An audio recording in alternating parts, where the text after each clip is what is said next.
Hello, അസ്സലാമു അലൈക്കും. Welcome back to my YouTube channel. ഞാനില്ലേ ഇപ്പോൾ കുറച്ച് അയക്കുന്ന വീഡിയോസൊക്കെ അപ്ലോഡ് ചെയ്തിട്ടും പിന്നെ കുറച്ച് മുന്നേ അപ്ലോഡ് ചെയ്ത വീഡിയോസിനാണെങ്കിൽ ഞാൻ വോയിസും കൊടുക്കലില്ലേനു. ഒന്നാമത് നോമ്പൊക്കെ ആയപ്പം എന്താ പറയുക, ഞാൻ എൻ്റേതായ കാര്യത്തിൽ കുറച്ചും കൂടി ബിസിയായി. പിന്നെ യൂട്യൂബിന് വേണ്ടിയിട്ട് അങ്ങനെ ടൈം മാറ്റി വെക്കാനുള്ള ടൈം എനിക്കില്ലാണ്ടായപ്പം അങ്ങനെ വീഡിയോസ് ഇടാനും അതേപോലെ എഡിറ്റ് ചെയ്യാനും ഒക്കെ ലാഗായതാണ് കേട്ടോ. പിന്നെ ഇടുന്ന വീഡിയോസിനാണെങ്കിൽ എനിക്ക് എന്താ പറയുക, വോയിസ് കൊടുക്കാനും കഴിയലില്ലേനും. അങ്ങനെ ഞാൻ വിചാരിച്ച് ഇന്ന് ഒരു ഈവനിങ് എന്ന് പറഞ്ഞു കഴിഞ്ഞാൽ അസറിന് ശേഷമുള്ള കുറച്ച് കാര്യങ്ങളൊക്കെ ഇൻക്ലൂഡ് ചെയ്തിട്ട് ഒരു വ്ളോഗ് ചെയ്യാമെന്നാണ് കേട്ടോ കരുതിയിട്ടുണ്ടായിരുന്നത്. ഒന്നാമത് എന്താണെന്ന് വെച്ചാൽ എനിക്കൊന്ന് നോമ്പറിൻ്റെ ഒരു പരിപാടി ഉണ്ടായിരുന്നു. അപ്പം അതിന് പോകുന്നതും ഒക്കെ ഇൻക്ലൂഡ് ചെയ്തിട്ട് ഒരു വീഡിയോ ചെയ്യാമെന്ന് കരുതിയിട്ടായിരുന്നു കേട്ടോ. അങ്ങനെ ഞാൻ പോകുന്നതിൻ്റെ മുന്നേ, അതായത് അസർ നിസ്കാരം കഴിഞ്ഞിട്ട് കുറച്ച് നേരം ഞാൻ ഖുർആൻ ഓതിയിട്ടുണ്ടായിരുന്നു കേട്ടോ. എല്ലാവരും പോലെ എനിക്കൊരു ഗോൾ ഉണ്ടായിരുന്നു, അതായത് റമദാൻ കഴിയുമ്പോഴത്തേന് കഥ തീർക്കണം എന്നൊക്കെ ഉള്ളത്. അതുകൊണ്ട് തന്നെ മാക്സിമം ടൈം കിട്ടുമ്പം ഞാൻ മാക്സിമം ഖുർആൻ ഓതാൻ വേണ്ടിയിട്ട് ട്രൈ ചെയ്യലാണ്. അപ്പം പിന്നെ എനിക്ക് അസർ കഴിഞ്ഞിട്ട് കുറേ നേരം ബാക്കി ഉണ്ടായിരുന്നു. അതായത് ഞാനൊരു 4-4:30 ആയിട്ടാണ് പോകാൻ വേണ്ടിയിട്ട് നിന്നിരുന്നത്. അപ്പം അത്രയും ടൈം ഉണ്ടായപ്പോൾ ഞാൻ കുറച്ച് നേരം ഖുർആനൊക്കെ ഓതിയിട്ട് പോകാമെന്നുള്ള പ്ലാനില്ലായിരുന്നു കേട്ടോ. അങ്ങനെ ഞാൻ എൻ്റെ നിസ്കാരമൊക്കെ കഴിഞ്ഞ് കുറച്ച് നേരം ഖുർആൻ ഓതി. പിന്നെയെന്ന് പറഞ്ഞു കഴിഞ്ഞാൽ എനിക്ക് അതായത് ജേർണൽസൊക്കെ പണ്ടൊക്കെ ഞാൻ ഒന്നില്ലേ രാവിലെ അല്ലെങ്കിൽ രാത്രിയൊക്കെയാണ് ചെയ്യലുണ്ടായിരുന്നത്.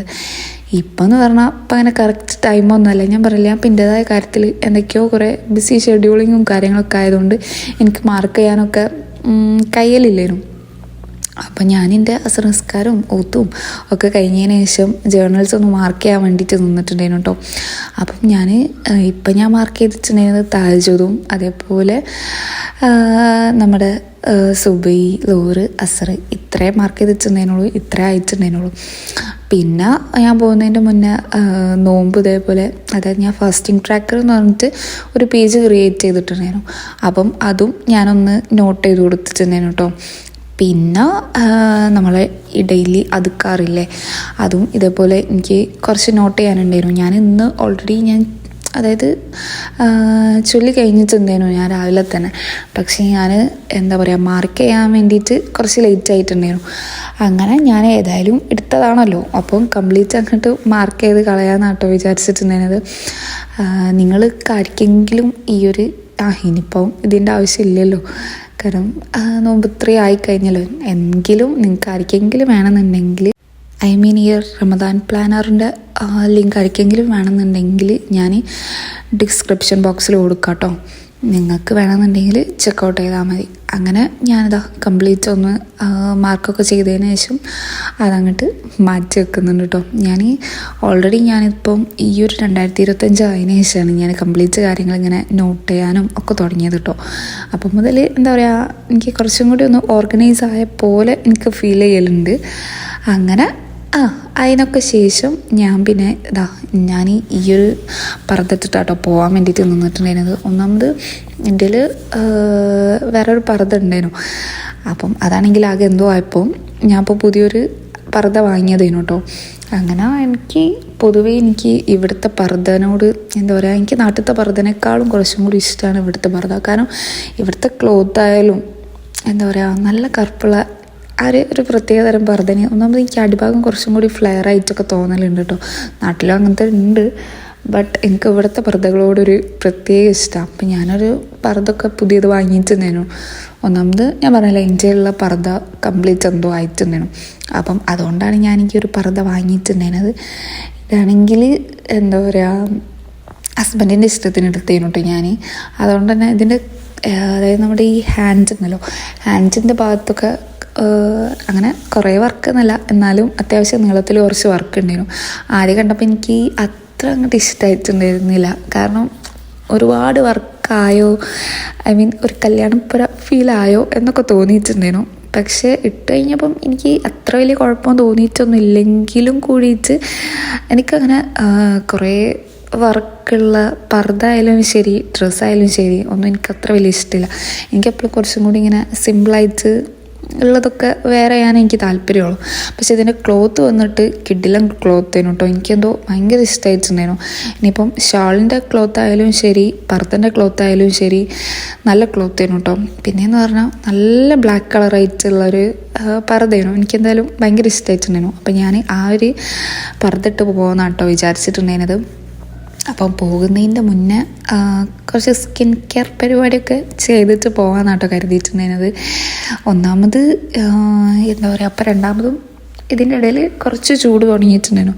പക്ഷെ ഇപ്പോൾ ഒരു 3-4 ദിവസമായിട്ട് വീണ്ടും ചെറുതായിട്ട് തണുപ്പൊക്കെ ആയപ്പം എൻ്റെ സൗണ്ട് അടയൽ തുടങ്ങി. വീണ്ടും സ്കിന്നും കാര്യങ്ങളൊക്കെ ഭയങ്കരമായിട്ട് ഡ്രൈ ആയി തുടങ്ങി. ഒന്നാമത് എൻ്റെ സ്കിന്നൊക്കെ ഭയങ്കര ഡ്രൈ ആണല്ലോ. അപ്പം അതിൻ്റെ പുറമെ ഇപ്പം തണുപ്പ് രണ്ടാമതും എന്തോ ഒരു 3-4 ദിവസമായിട്ട് ചെറുതായിട്ട് അത്യാവശ്യം തണുപ്പുണ്ട്. അപ്പം ഇന്നലെ മിനിയാന്നൊക്കെ ആയിട്ട് രാത്രി നല്ല കാറ്റാണ്. അതുകൊണ്ട് തന്നെ അത്യാവശ്യം എൻ്റെ മുഖം മാത്രമല്ല കേട്ടോ, എൻ്റെ സ്കിന്ന് കംപ്ലീറ്റ് ഭയങ്കര ഡ്രൈ ആണ്. അതുകൊണ്ട് തന്നെ എൻ്റെ മുഖം കണ്ടു കഴിഞ്ഞാൽ അത്ര ഡ്രൈ സ്കിന്നാന്ന് തോന്നുമില്ലെങ്കിലും പൊതുവെ എൻ്റെ ഭയങ്കര ഡ്രൈ സ്കിന്നാണ്. അതുകൊണ്ട് തന്നെ എനിക്കെന്താ പറയുക, ഇത് കെയർ ചെയ്ത് കഴിഞ്ഞിട്ടില്ലെങ്കിൽ ഭയങ്കര അലമ്പാവും. അതുകൊണ്ട് ഞാനിതാ ടോണർ ആദ്യം തന്നെ യൂസ് ചെയ്തിട്ടുണ്ടായിരുന്നു. എനിക്കില്ലേ പൊതുവേ സ്കിൻ കെയർ ഒക്കെ ചെയ്യാൻ നല്ല മടിയാണ്. നല്ല മടിയെന്ന് പറഞ്ഞാൽ എനിക്ക് ഓർമ്മയുണ്ടാവില്ല, ചെയ്യാനൊന്നും എനിക്ക് കയ്യിലുമില്ല.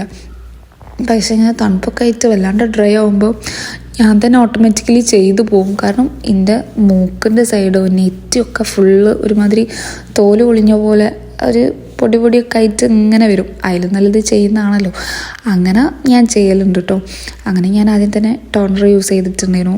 പിന്നെ മോയ്സ്ചറൈസർ യൂസ് ചെയ്ത്, പിന്നെ എന്തായാലും പുറത്തു പോവല്ലേ, അതുകൊണ്ട് ഞാൻ എന്താ പറയുക, സൺസ്ക്രീൻ ഉണ്ടല്ലോ അതും യൂസ് ചെയ്തിട്ടുണ്ടായിരുന്നു കേട്ടോ. ഞാൻ പൊതുവെ ഇപ്പോൾ വീട്ടിലിരിക്കുന്നതുകൊണ്ട് ഞാൻ അങ്ങനെ അങ്ങോട്ട് സൺസ്ക്രീൻ യൂസ് ചെയ്യലുണ്ടായിരുന്നില്ല. ശരി, നമ്മൾ വീട്ടിലിരിക്കുമ്പോൾ സൺസ്ക്രീൻ യൂസ് ചെയ്യണമെന്നുണ്ടെങ്കിലും ഞാൻ ചെയ്യലുണ്ടായിരുന്നില്ല. ഒന്നാമത് ഞാൻ പറഞ്ഞില്ല, എനിക്ക് അതിനോടൊക്കെ എന്താ പറയുക, ഒരു മൂഡ് വരണം, എന്നാൽ മാത്രമേ ഞാൻ ചെയ്യലുള്ളൂ. അങ്ങനെ എന്തായാലും പുറത്ത് പോകലെന്ന് കരുതിയിട്ടാണ് ഞാൻ സൺസ്ക്രീനൊക്കെ യൂസ് ചെയ്തിട്ടുണ്ടായിരുന്നത്. പിന്നെ എന്താ പറയുക, എൻ്റെ മൂക്കിൻ്റെ സൈഡിലൊക്കെ കംപ്ലീറ്റ് ഞാൻ പറഞ്ഞില്ലേ തോല് പോകുന്ന പോലെ ആയിട്ടുണ്ടായിരുന്നു. അപ്പോൾ ഞാൻ മൂക്കിൻ്റെ സൈഡിലൊക്കെ ഒന്ന് കുറച്ചായിട്ട് എൻ്റെ മോൻ്റെ വാസലിനാട്ടത് അതിൻ്റെ മറ്റേ പ്രിൻറ്റും കാര്യങ്ങളൊക്കെ പോയതാണ്. അപ്പോൾ ഞാൻ കുറച്ച് വാസലിൻ എടുത്തിട്ട് മൂക്കിൻ്റെ സൈഡിലും അതേപോലെ എൻ്റെ നെറ്റ് ഉണ്ടല്ലോ, നെറ്റിൻ്റെ സൈഡിലൊക്കെ അത്യാവശ്യം നല്ലോണം അങ്ങനെ തോല് പൊളിഞ്ഞ പോലെ ആയിട്ടുണ്ടായിരുന്നു. അപ്പം ഞാൻ കുറച്ചൊന്നും എടുത്തിട്ട് തേച്ച് കൊടുക്കുന്നുണ്ടായിരുന്നു കേട്ടോ. പിന്നെ എനിക്ക് പൊതുവേ വാസലിൻ തേക്കുമ്പോൾ എനിക്ക് കുറച്ചും കൂടി അതിങ്ങനെ പോയ പോലെ ഒരു ഫീൽ തോന്നലുണ്ട്. ഐ മീൻ ഈ മോയ്സ്ചറൈസർ യൂസ് ചെയ്യുന്നതിനേക്കാളും കുറച്ചും കൂടി നന്നായിട്ട്. അങ്ങനെ ഈ വാസലിനൊക്കെ കുറച്ച് തേച്ച് കഴിഞ്ഞതിന് ശേഷം ഞാൻ പിന്നെ ബോഡി ലോഷൻ തേക്കുന്നുണ്ടായിരുന്നു കേട്ടോ. ഒന്നാമത് എന്താണെന്ന് വെച്ചാൽ ഞാൻ പറഞ്ഞില്ല, എൻ്റെ സ്കിന്നൊക്കെ ഭയങ്കര ഡ്രൈ ആണ്. എനിക്ക് ബോഡി ലോഷനൊന്നും ഇല്ലാണ്ടപ്പം കുറച്ച് ദിവസമായിട്ട് തീരെ പറ്റാണ്ടായിരിക്കുന്നത്. ഐ മീൻ കാലായാലും കൈയായാലും ഒക്കെ നല്ല ഡ്രൈ ആയിട്ട്. ഞാൻ പറഞ്ഞില്ല, ഇപ്പോൾ ഒരു 4-5 ദിവസമായിട്ട് കുറച്ച് തണുപ്പ് കൂടുതലാണ്. അതിൻ്റെ ഇടയിൽ തണുപ്പൊക്കെ പോയി ഞങ്ങൾ കുറച്ചൊന്ന് സെറ്റായിട്ടുണ്ടായിരുന്നു. എനിക്കാണെങ്കിൽ തീരെ തണുപ്പ് പറ്റില്ല. അതുകൊണ്ട് തന്നെ ഒന്ന് പോയപ്പം എനിക്ക് കുറച്ചൊരു ആശ്വാസമായിരുന്നു. പക്ഷെ ഒരു 2-3 ദിവസം അപ്പുറം ആയിട്ടിപ്പോൾ വീണ്ടും തണുപ്പ് വരൽ തുടങ്ങിയതുകൊണ്ട് എന്താ പറയുക, രണ്ടാമതും എനിക്ക് ഭയങ്കര ബുദ്ധിമുട്ടായി തുടങ്ങി എനിക്ക്.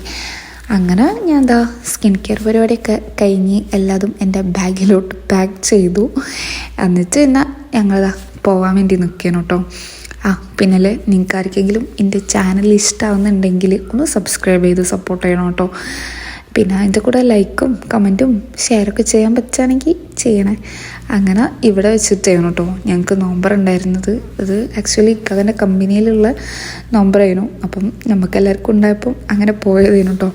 അങ്ങനെ അവിടെ 3-4 സ്നാക്സും കുറച്ച് ഫ്രൂട്ട്സും ജ്യൂസ് വെള്ളം അങ്ങനെ കുറച്ച് സംഭവങ്ങളൊക്കെ ഉണ്ടായിരുന്നു. പിന്നെ എനിക്ക് അങ്ങനെ കുറേ വീഡിയോസൊന്നും എടുക്കാൻ കഴിഞ്ഞിട്ടുണ്ടായിരുന്നില്ല കേട്ടോ.